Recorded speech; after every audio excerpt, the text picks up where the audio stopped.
Welcome back, everyone, to A Dose of Truth. Olga, it's always so good to be here with you and, to talk about some really important topics that everyone can benefit from.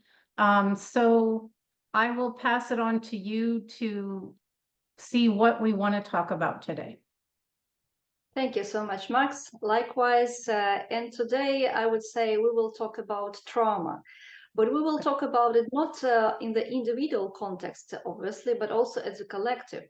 What trauma means, how it affects us collectively and individually, and what we can do to heal and ourselves and the whole collective as well. Max, as you know, and many of our subscribers as well now, that the project 50 Voices of Ritual Abuse is known for 50 people who were talking extensively about satanic ritual abuse, mind control, and trauma. One of the questions that was posed there is when the memory started to show up. This question is a mysterious phrase for many, because many people like me, for example, who is not a survivor, we can't get, what do you mean that memories emerge for the first time? Because normally people, we do remember our memories. We might not remember every single day of our life, but we definitely remember holidays, some birthdays, weddings, and so on. So could you please explain this phenomena? How is it possible to live this life in satanic cults or mind-controlled facilities and environment, not to remember it, and have sort of double life? Thank you.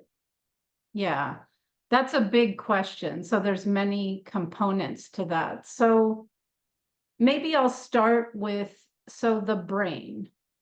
The brain has a mechanism. It's actually, they call it the reptilian brain, but it's back here. And it's for survival, right? So that it's connected to the sympathetic nervous system. And we have things that we do in situations of danger where our survival is under threat. And the brain is programmed to either escape, so flight, or to resist or do something about it, so fight, right? So what happens when neither of those options are available? Well, then the brain actually splits off the event that's happening. So sometimes people have said in situations of abuse or even in a car accident or something like this, that suddenly they're not in their body, they're floating above watching the situation happening.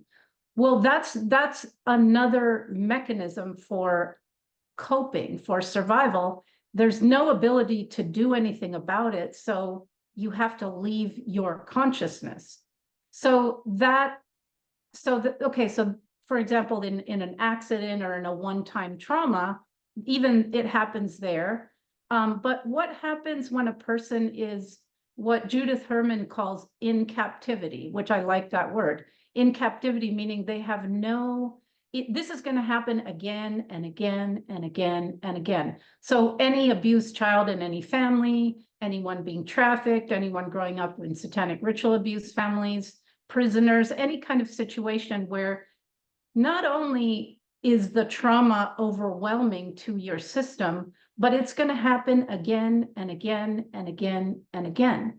So that situation is so stressful for the psyche that the psyche has a protective mechanism so that you can survive. And that protective mechanism is to dissociate, but dissociate, it's more than dissociate, it's taking it to an extreme where the event after it's put away, it's compartmentalized, it's repressed so that the person can survive and go on living, okay? And traumatic memories are not imprinted in the system the same as regular memories. So like you said, with a regular memory, you can remember, I don't know, you were 11 years old and riding your bicycle and you fell and it's faded. It's been processed by the brain. The brain has different parts that do different things. It's processed and then it's put away in the memory banks. But the traumatic memory, it's so overwhelming and intense that it is stored differently in the brain. It is stored raw. It is not processed. It is stored with the smells and the sounds and the feelings and even the physical body feelings. So I always say it's like when they brand cows, they stick that brand on so that's how the traumatic memories get encoded. And so they're not processed. They're not stored away. They're actually split off and put somewhere else in the system. And this is why they're there. So this is why survivors have what we call a flashback. A flashback is something that triggered that memory. It found it, it triggered it, and then it plays like the original version, raw, uncut, unprocessed. So the flashback is actually the person reliving that experience totally again, okay? And then in sleep, which many survivors have this issue, and I did too, it comes back in a nightmare, same thing, right? So they're stored differently, and mainly to answer your question, they are put away and repressed basically for survival. That's always going to be the primary thing that our brains and our system is going to do to keep us alive. Thank you, Max. You have mentioned word trigger, that memory can be triggered. For those of us who are not psychologists or maybe not so very deep into this topic either, so can you please briefly explain what is trigger and how a person can be triggered? So a trigger can be anything. It can be a smell, it can be a sound, it can be a series of words, it can be the look on someone's face, it can be something that somebody does or says to you, but basically it's something that touches. So if you imagine that the memories that are stored in you is like a physical bruise, right? Then the trigger would be, your bruise is fine, no problem, until somebody walks by and touches the bruise, and then ow, right? So the trigger is something in the present moment that reactivates a past memory, and it begins to play. So for example, someone who's a war veteran, they've been in war with bombs and guns, and they're back home and they're walking down the sidewalk, and a car drives by and backfires, and that noise startles the war vet, and he dives to the ground screaming, like, thinking that bombs or gunfire is happening. And you cannot reach that person while they're reliving that event until their nervous system comes back to baseline. And in that moment, that person is no longer in the present moment in safety on a normal sidewalk. They're back in that war because that sound from the car activated that memory, and it plays again. So you can be in the present, but it's like a video is playing in front of you and you're actually in the past. So the trigger takes you to a past event. It's like you time travel back and you re-experience that event. And so survivors do a lot of effort to avoid triggers because they don't want to go back and feel those things again, or see or remember those things. So they're, some survivors can live a very, very constricted lifestyle, hoping to avoid anything that will trigger them. Now, I think that being triggered is actually a positive thing, because if you use it correctly, what it does is it brings back the trauma, the memory. So then when it's here, there's an opportunity to heal it. And, with trauma, one of the things that causes the trauma, like I said before, is that your brain cannot do what it is supposed to do, right? So there's this guy, Peter Levine, who works with somatic work, and he gives this example that the gazelle that is chased by the lion escapes, and then it stands there and it shakes and shakes and shakes and shakes. And then the trauma gets to move through the nervous system, and then it resets and it's fine, right? But when you're in captivity, when you're being abused as a child, you cannot stop this trauma. There's no escape. So that's what creates the big problem. And, as an example for myself, when I was doing my therapy and recovering memories, I took up boxing, and it helped me heal so much because now my body was being hit, was hitting, was fighting, was kicking. It was kickboxing. So I was finishing what my body could never do, which is fight back against the abuse. Even though the abuse was long gone, it was very therapeutic for my body to be able to have that action that was truncated, that was not able to be had. So, yeah. Thank you so much, Max. I think it will help many people to understand how survivor can be triggered, or anyone of us can be triggered as well. Proceeding to your own path, can you please explain us how was the process of first memories for you when you first this memory emerged, and how was it, and how did you feel, if that is correct to ask? Thank you. Yeah, no, that's fine to ask. You know, before I answer that personally, I want to say we're always having memories. Sometimes we don't know we are, but a memory can be a sensation in your body that just happens. It can be an emotional state, you know, it can be some mental thought. So on some level, we're always kind of having memories, even when we don't know it. But for me, you know, I remembered some things about my past, but the more horrific things, my mind repressed and suppressed so that I could survive. And our psyche, our system knows exactly when we are ready to recover those memories and deal with them. And it will not bring them back until we are at a place psychologically where it won't kill us, right? Because again, the number one is survival. So for me, that was in my early 40s when these things came back. And the way that it began, you know, and I'm a psychologist myself, so I recognized, like something is going on here. There were a lot of nightmares, to the point that 10 years later, I had to throw away my mattress because I would have nightmares. I would wake up, the bed would be completely wet. I would have to change my clothes, my sheets, just coming out of me. The memories were coming out. So the nightmares, they weren't really dreams.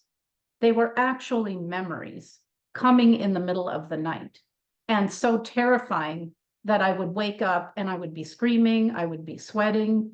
There were many times when I peed on myself. I would try to get to the bathroom, but I wouldn't make it because the body is remembering the intense helplessness and fear. And, you know, when you're in that situation, people pee or poop on themselves, you know, the bowels just go. So that was one way that they came back. And, you know, I don't have to tell you that was pretty difficult. They also came back during the day. So it was like, and people have different ways the memories come back, but for me, I'm a very visual person, so they came back visually. So it was like I would have a flashback, you know, and these things would just, I would see it, like a situation, an event that happened, it would just play in front of me. And again, you know, my body would be reacting also. My heart would be racing. I couldn't breathe. I would start sweating. I would get really, really hot or really, really cold. Some of the memories came back through the body.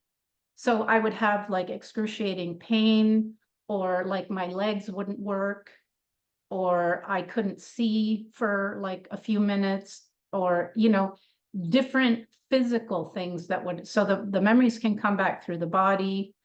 And then, of course, they came through the emotional part of me. So, you know, just screaming, crying. I couldn't stop it. It was just like, just coming through me. It was ready to come. There was nothing I could do but allow this. And I knew enough to know, okay, so I got myself someone to help me, you know, a therapist.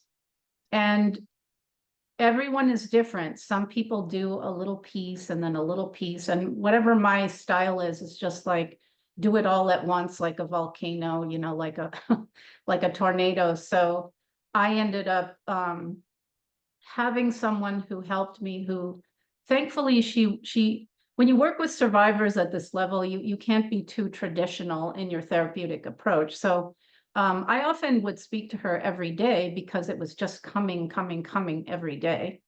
And so that's kind of how it emerged. And I felt, Olga, like I was crazy. I thought, wait a minute, how is it possible that I thought I knew who I was, and all this other part of events that happened, this part that I didn't remember? So I know this experience to be true for all my friends who are survivors. For a while, you think you're crazy. You think, like, is this possible?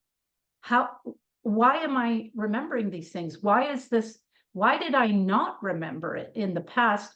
It shatters your whole sense of reality when this happens.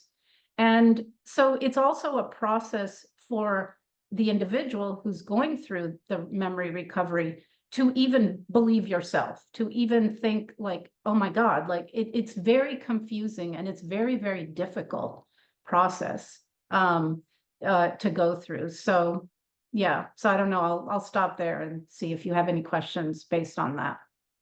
Thank you so much. Well, Max, yes, it's a vast and of course very extensive topic.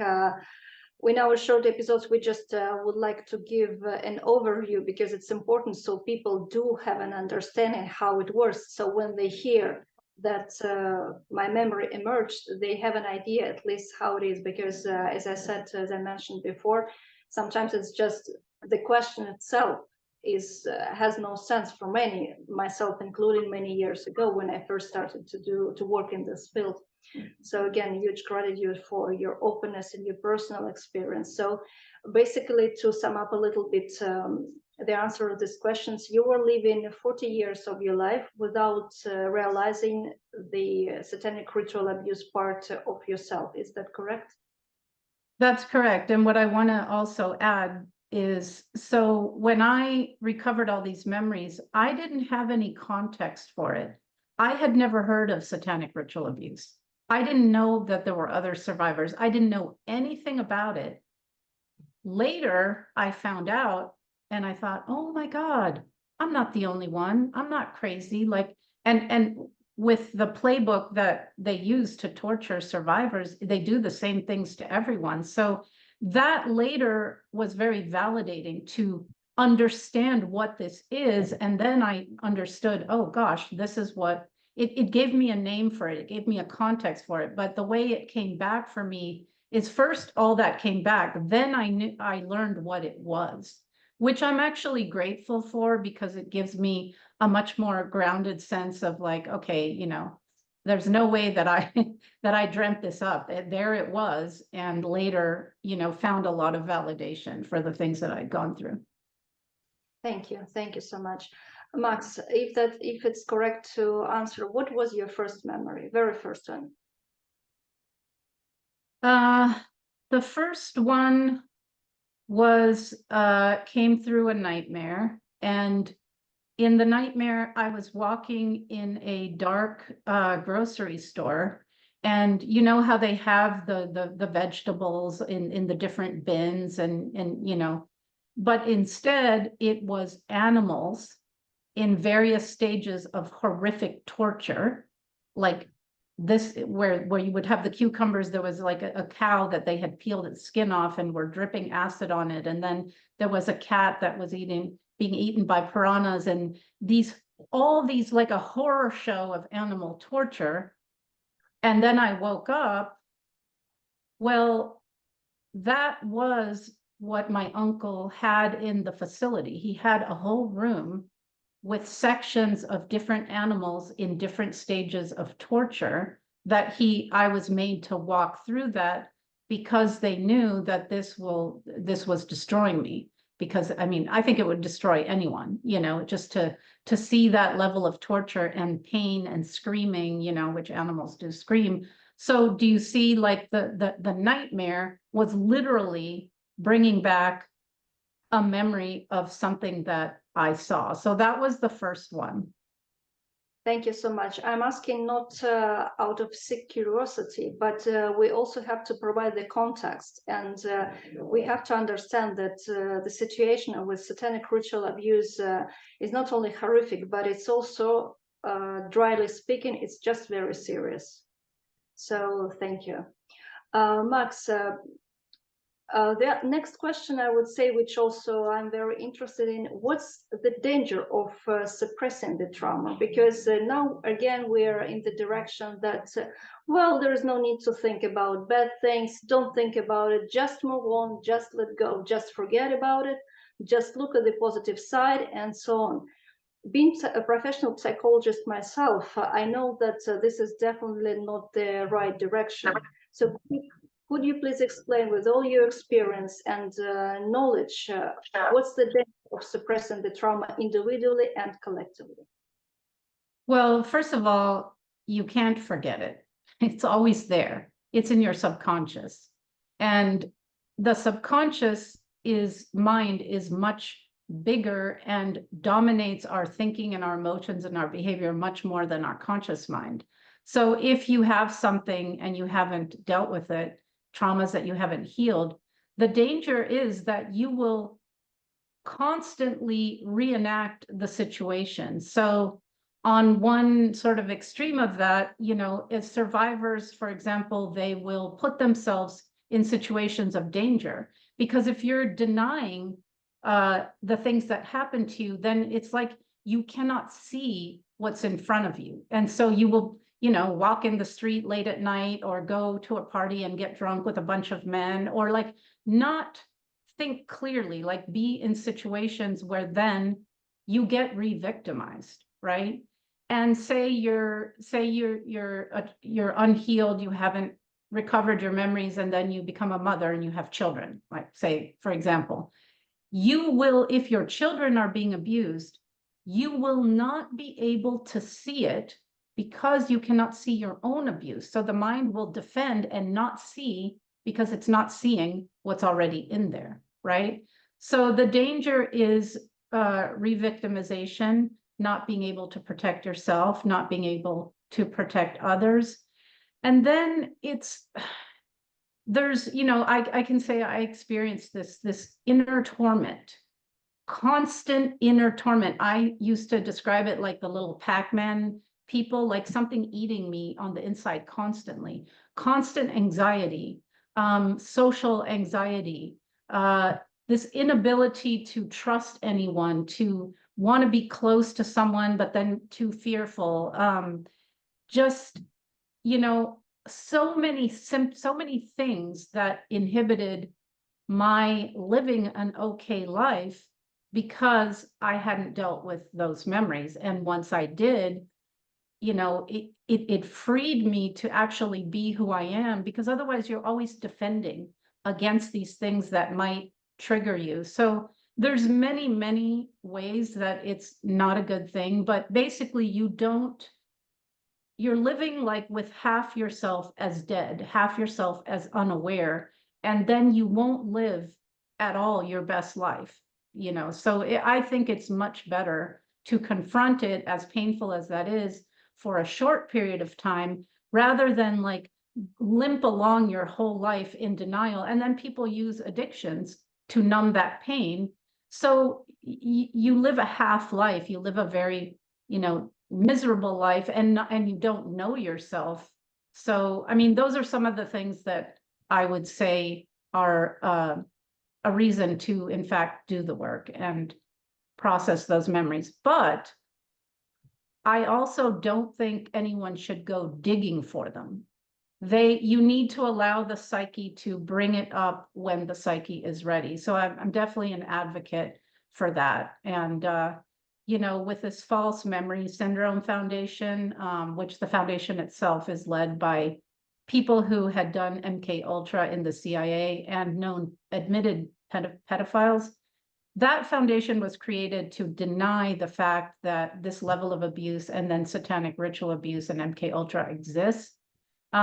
So it's just important to know that too, like it really made an imprint on society that therapists are implanting memories in people and making them say things that aren't true.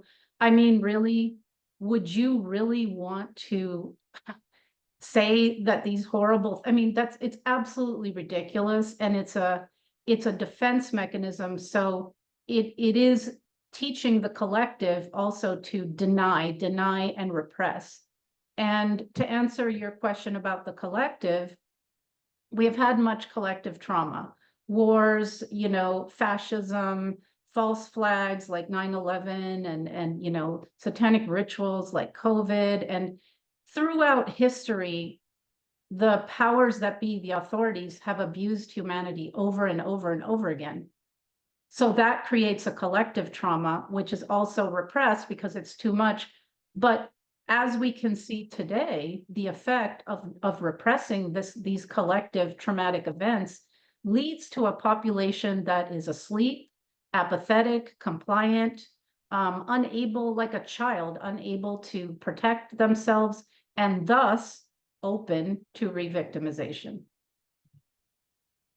Thank you so much. So basically, and to simplify a little bit, can I, for example, say that when people like me, for example, ordinary people who are not survivors, but still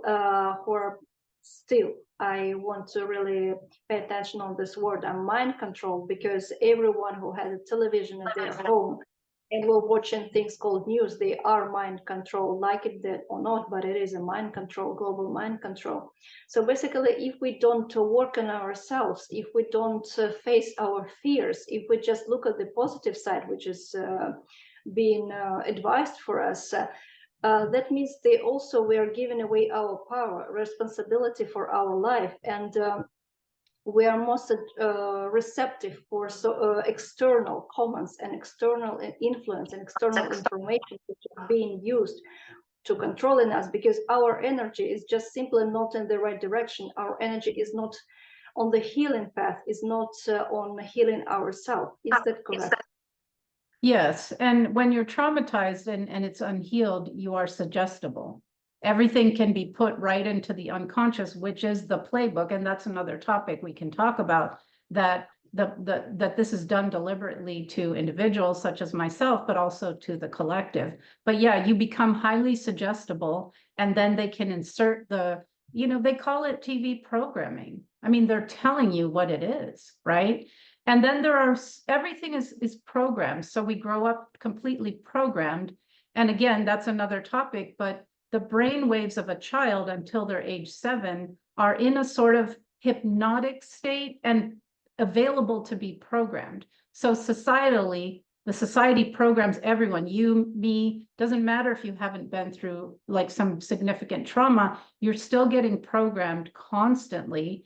And so some of the programs you wouldn't even think are programs, like scarcity, like, oh, there's not enough for everyone. Oh, be afraid there's never enough. Survival of the fittest is a program. Like, I have to take because, I have to get ahead of other people. A variety of programs, so many. And so we fall victim to the abuses of big pharma, of big medicine, of big agriculture, of all big tech, because we are dissociated. We are deliberately dissociated by all these constant things. I mean, you cannot go one day without receiving some terrifying headline in the media, can you? Absolutely, absolutely. Thank you. And to wrap up a little bit, because we are getting closer to our time limit today. Well, we know now that you are not only a highly successful psychologist who helping and help a lot of survivors with very deep trauma, that I'm being psychologist myself. I know that the things you are not like providing, but I would say working with your clients, survivors or not, these things, they are not being taught in universities.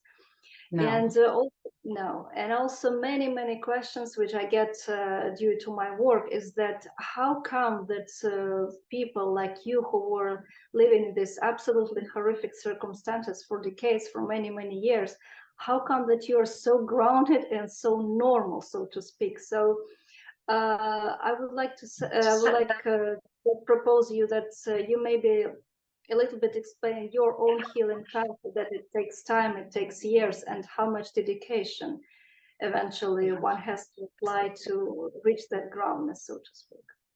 Thank you. And maybe we can do another episode and go deeper with that. But basically, I mean, and I can describe for you at another moment, like how the trauma affected my ordinary life. And Yes. I just am, you know, if you ever read Carlos Castaneda, you know, Don Juan calls it being ruthless. I was ruthless with myself. So I was always catching things, noticing things, dealing with things. So, but it didn't mean I went through, up to now, I'm 60 years old. I'm still working on things. So where I see where my trauma is affecting my life, I deal with it, right? And so what was I forgot your original question, sorry. The original question was your healing path. Maybe just a few words about it, because people, what they see normally, like absolutely Yeah. normal, ordinary, beautiful woman, intelligent, but they don't see what's behind. Yeah, and so maybe in another episode, I'll say what's behind. But for now, one answer to your question, like, why do I seemingly am so normal? Well, when you go through extreme things as a child, it either destroys you, kills you, or you become stronger. If you stay alive, you have to become stronger.